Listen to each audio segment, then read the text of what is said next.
नमस्कार हिंदुओं, ओम नमः शिवाय। शिवजी की निंदा सुन के जब माँ सती ने खुद को भस्म कर लिया और इसके बाद शिवजी ने वीरभद्र और माँ काली को यज्ञ विध्वंस करने और सभी को दंड देने भेजा। ये हमने पिछली कथा में सुना। और इसके पश्चात जब शिवजी के गणों ने यज्ञ में उपस्थित लोगों की इस प्रकार दुर्गति की तथा उन्हें लज्जित किया, उस समय सभी सपासद उस स्थान पर आकर जहाँ ब्रह्मा जी तथा विष्णु जी बैठे हुए थे रुदन करने लगे तथा विस्तार पूर्वक सब वृतांत बताने लगे। देवताओं तथा मुनियों की उस दुर्गति को देखकर उन दोनों को बहुत दुख हुआ। उसी समय जब सब लोगों ने त्राहिमाम की पुकार की, तब ब्रह्मा जी ने उन्हें समझाते हुए कहा, हे देवताओं और ऋषियों, तुमने शिव जी को क्रोधित किया है और अन्य देवताओं के समान ही उन्हें जानकर भारी अपराध भी किया है। अतः अब तुम सब लोग शिव जी के चरणों पर गिरकर प्रार्थना करो और उनसे ही अपना अपराध क्षमा कराओ। तीनों लोकों में ऐसा कौन है जो शिव जी के क्रोध को सहन कर सके? भगवान सदाशिव रौद्र होते हुए भी आशुतोष हैं और वे सेवा करने पर शीघ्र ही प्रसन्न हो जाते हैं। अतः तुम सब उनकी शरण में जाओ।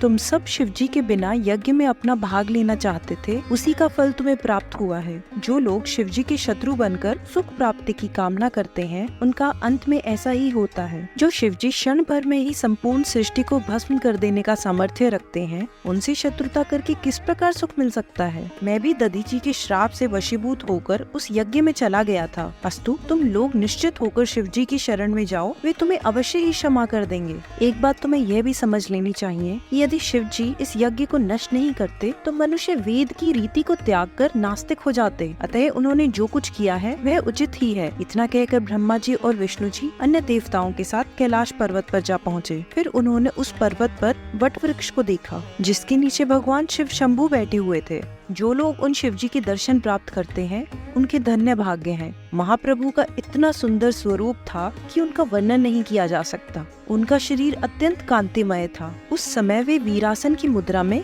कुश के आसन पर बैठे हुए थे। तब ब्रह्मा जी, विष्णु जी और अन्य देवताओं एवं ऋषि मुनियों ने उन्हें प्रणाम करते हुए अनेक प्रकार से स्तुति की। देवताओं ने कहा, हे दीनबंधु भगवान सदाशिव, आप सबके रक्षक, सबके स्वामी, पार ब्रह्म तथा अप्रेमय हैं। आपकी लीला को कोई भी नहीं जानता।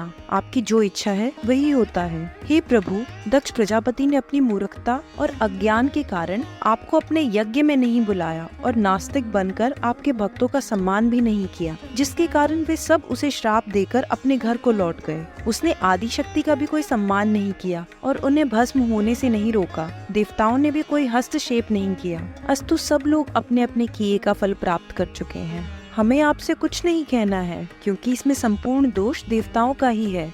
हम सबने आपको बुला दिया था। अस्तु अब आप हमारे अपराध क्षमा कर दें और कृपा दृष्टि से देखकर हमें निर्भय बना दें। हे स्वामी, यदि आप इस प्रकार दंड न देते तो धर्म नष्ट हो जाता, आपकी अवज्ञा होती, वेद की प्रतिष्ठा कम हो जाती तथा दक्ष का अहंकार और अधिक बढ़ जाता। अस्तु आपने जो कुछ किया वह सर्वथा उचित है। देवताओं और ऋषि मुनियों द्वारा इस प्रकार स्तुति किए जाने पर ब्रह्मा और विष्णु जी ने भगवान सदाशिव की प्रार्थना करते हुए कहा, हे प्रभु, आपकी माया संपूर्ण सृष्टि को अचेत किए हुए है। आप अपनी माया के द्वारा संपूर्ण सृष्टि को बुलावे में डाले हैं और अपने तीनों रूपों से संसार की उत्पत्ति, स्थिति तथा प्रलय करते हैं। हे प्रभु, इस समय हम सब आपकी शरण में आए हैं। अस्तु आप हम पर कृपा कीजिए और हमें ऐसा वरदान दीजिए जिसके कारण दक्ष को पुनः जीवन प्राप्त हो। आप भृगु को नेत्र प्रदान कीजिए तथा भृगु ऋषि के कलेश को दूर कीजिए। आपकी कृपा से पूषा अपने दांतों को पुनः प्राप्त करे तथा संपूर्ण देवताओं के घायल शरीर भी आरोग्य प्राप्त करे। हे नाथ, आपके यज्ञशाला में चलने पर ही यह सब बात पूरी होंगी।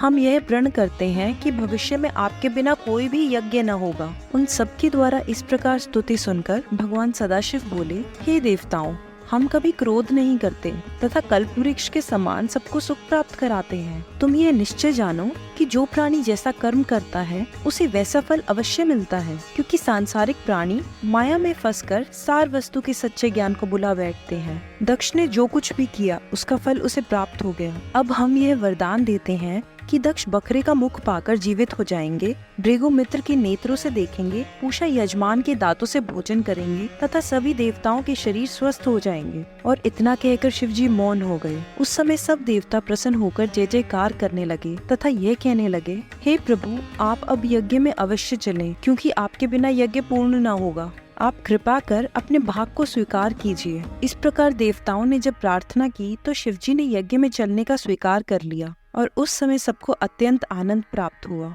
जिस समय शिवजी यज्ञ स्थल की ओर चले उस समय की शोभा यह थी कि कोई देवता शिवजी पर चवर ढुलाता था, कोई छत्र लिए चल रहा था और कोई उनकी महिमा का वर्णन कर रहा था। इस प्रकार ब्रह्मा जी, विष्णु जी और अन्य सभी देवता जिस समय शिवजी के साथ चलते हुए दक्ष के यज्ञ मंडप में जा पहुँचे उस समय दक्ष के परिवार जनों को अत्यंत प्रसन्नता हुई। तदुपरांत शिवजी की आज्ञा अनुसार प्रत्येक कार्य किया गया। जब दक्ष के शरीर में बकरी का सिर लगाया गया तो वह जीवित होकर इस प्रकार खड़ा हुआ मानो अभी तक निद्रा में सो रहा हो और शिवजी के दर्शन प्राप्त कर उसे अत्यंत प्रसन्नता हुई। उस समय वह प्रेम में भरकर बकरी की जिह्वा से शिवजी की स्तुति करने लगा और दक्ष ने कहा, हे प्रभु, आपके आदि और अंत को कोई नहीं जान पाता है, इसलिए आपने मुझे दंड देकर ब्रह्म ज्ञान कराया। यह आपकी मुझ पर आप कृपा है। मैंने अपने अज्ञान तथा मूर्खता के वशीभूत होकर आपको नहीं पहचाना और आपकी बहुत निंदा की। अस्तु आप कृपा पूर्वक मुझे अपनी भक्ति का वर प्रदान करें। दक्ष की स्तुति के उपरांत विष्णु जी ने कहा, हे प्रभु, आपका ये हृदय अमृत समुद्र के समान शुद्ध, शीतल एवं फलदायक है। उस समुद्र में हमारा मन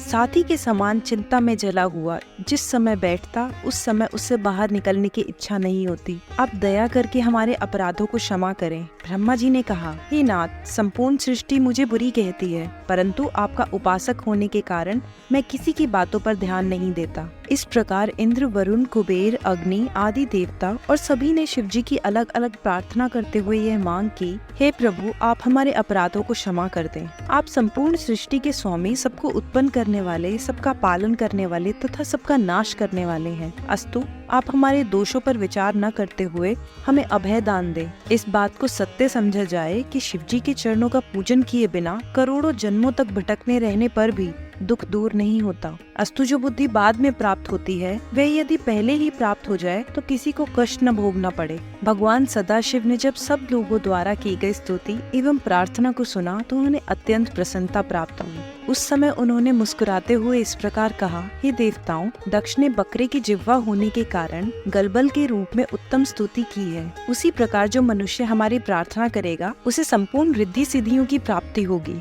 हे सभासदों, हम ब्रह्मा तथा विष्णु संसार को भुक्ति मुक्ति प्रदान करने वाले पर ब्रह्म परमेश्वर तीनों गुणों के परे हैं। सच्चिदानंद रूप ब्रह्मा केवल हम ही है। ब्रह्मा, विष्णु और अन्य सब जीव हमारे ही स्वरूप हैं। वेदों का कहना भी यही है। जो अज्ञानी जीव उसमें भेद समझते हैं उन्हें कष्ट उठाना पड़ता है। जो मनुष्य हम तीनों देवताओं को अन्य प्राणियों के समान ही विचारता है और उनमें किसी प्रकार का भेद नहीं मानता वह उच्च पद को प्राप्त होता है। पर जो हम तीनों को भिन्न भिन्न करके देखता है वह सहस्त्र युगों तक शोक में डूबा रहता है। इससे सब लोगों को उचित है कि वे श्रेष्ठ बुद्धि का आश्रय ग्रहण कर सब देवताओं तथा मुनियों की सेवा किया करें। ब्रह्मा के पूजन के बिना विष्णु का पूजन व्यर्थ है और विष्णु की सेवा किए बिना मैं कभी प्रसन्न नहीं होता। इस बात को भली भांति जान लेना चाहिए। इस प्रकार शिवजी ने सबको संबोधित करने के उपरांत भृगु ऋषि की ओर देखते हुए कहा, हे भृगु, तुम जो चाहते हो वही होगा। संसार में जो व्यक्ति विष्णु अथवा हम में भेद मानेगा अथवा विष्णु का भक्त होकर हमारी निंदा करेगा अथवा हमारा सेवक बनकर विष्णु की बुराई करेगा वह अवश्य ही नरक को प्राप्त होगा। हम दोनों में भेद रखने वाला मनुष्य तत्व ज्ञान से हीन कहा जाता है। इस प्रकार के वचन कहकर जब शिवजी ने शापोद्धार का वरदान दिया तो सब लोग प्रसन्न हो गए और दक्ष भी अपने परिवार सहित प्रसन्न हो आनंद में डूब गया। उस समय सब ओर से जय हर हर की ध्वनि सुनाई देने लगी और सब लोग भगवान सदाशिव की स्तुति प्रशंसा करने लगे। जो व्यक्ति शिवजी की जिस भावना से स्तुति करता है उसकी अभिलाषा को भगवान सदाशिव अवश्य पूरा करते हैं। अस्तु इस घटना के पश्चात शिवजी ने दक्ष प्रजापति को संबोधित करते हुए कहा, हे दक्ष, अब तुम यज्ञ फिर से प्रारंभ करो। हमारी प्रसन्नता द्वारा वह पूर्णता को प्राप्त होगा। शिवजी के मुख से यह वचन सुनकर सब लोग आनंद मग्न हो गए। तदुपरांत एक नवीन विशाल मंडप का निर्माण किया गया। भगवान शिव शंकर की आज्ञा अनुसार ऋषि मुनियों ने पुनः यज्ञ आरंभ कराया। दक्ष ने भी सब देवताओं सहित श्री शिवजी को यज्ञ का भाग दिया और उन्हें सबसे श्रेष्ठ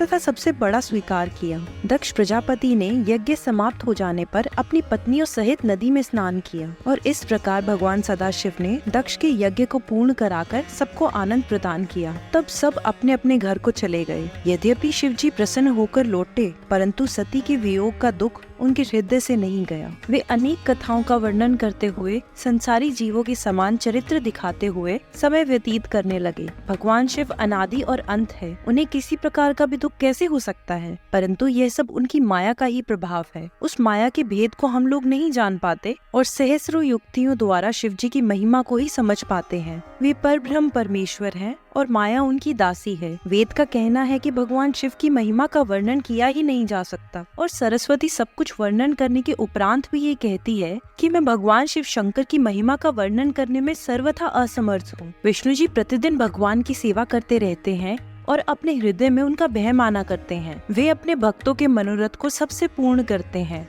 वे अपने भक्तों के निमित्त अनेक प्रकार के दुख भी उठाते हैं, परंतु स्वयं किसी को दुख नहीं पहुंचाते। उनकी सहायता से ही ब्रह्मा जी सृष्टि को उत्पन्न करते हैं तथा उनकी आज्ञा पाकर ही विष्णु जी सृष्टि का पालन करते हैं। उन निर्गुण रूप परम प्रभु शिव जी को जितना याद किया जाए उतना कम है।